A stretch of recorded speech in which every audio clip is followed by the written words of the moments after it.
Hey, this is Daniel from the Southwest Florida Real Estate Channel. You know, people often ask me what affects their interest rate, and the answer is everything. Everything affects your interest rate. I mean, the economy, how banks are operating, the economies of major countries around the world, everything. But there are some basics to this that are really, I think, we can grasp onto and understand it relatively quickly. So you've got this thing called the Treasury. Okay, what the Treasury does is they print and borrow money, and when they print and borrow money, first of all, they don't generally like competition. But they print and borrow money, and they take it and they give it to members of the Federal Reserve. So the Federal Reserve System was created in 1913. Right now, there used to be a lot of banks. There used to be United States banks, and now you've got 7 banks, and those banks are international banks. Just think of banks like Citigroup and Wells Fargo and whatever. And so what happens is the Treasury gets the money, and then they take it and they give it to the feds, basically for free or almost for free. Okay, then the big bank companies, what they do is they sell it to other banks. They sell the money to other banks, and they do it at what's called the Fed rate, or sometimes called the reserve rate or the overnight rate. And then what the banks, and by the way, that rate has been very low for a good long time. But there's a couple ways that they do that.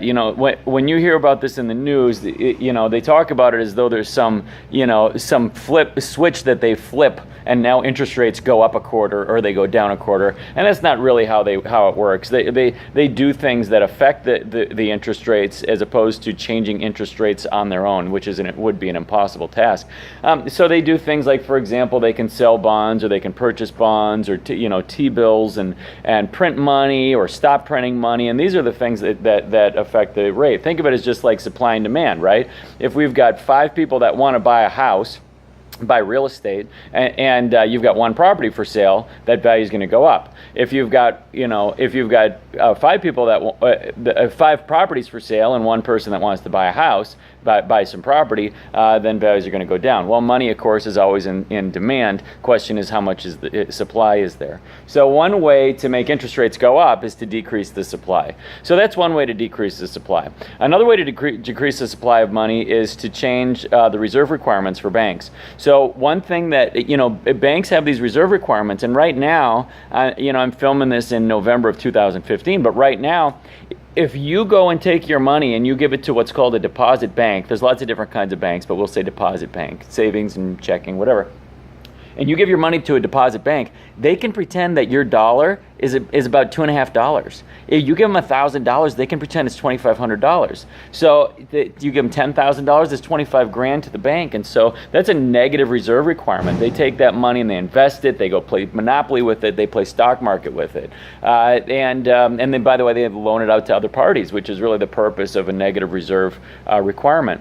And so what we've got then is, there have been times in our economy when there's for example, a 50% reserve requirement, which would mean you give the bank $1,000, they've got to keep $500.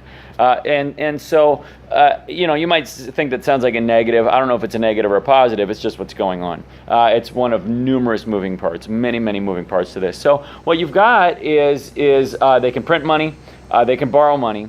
They can have reserve requirements for banks. They take the money, they loan it to banks, and then the banks loan it out to other banks at the Federal Reserve or the overnight or the banking rate, whatever you want to call it. Now, what the banks are going to do is they're going to have their rates be related directly to that overnight rate. So if the overnight rate, which is what it is right now, which is almost 0.01, let's just say, I don't know if that's accurate, but something like this, it changes just like a stock market, changes all the time.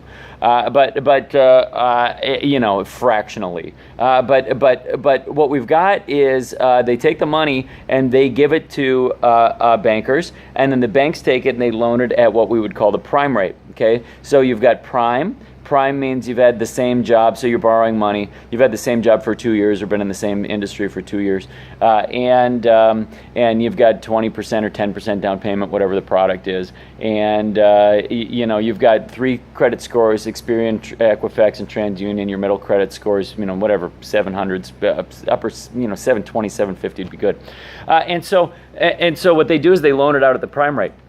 And now then you've got subprime rates. So you've got, subprime means like a less than primo consumer. And so anyway, you've got 300 different loan products. There's so many different loan products that people can get. And I'm not going to go through all of that. But the point being, those are the types of things that affect the availability of money and interest rates.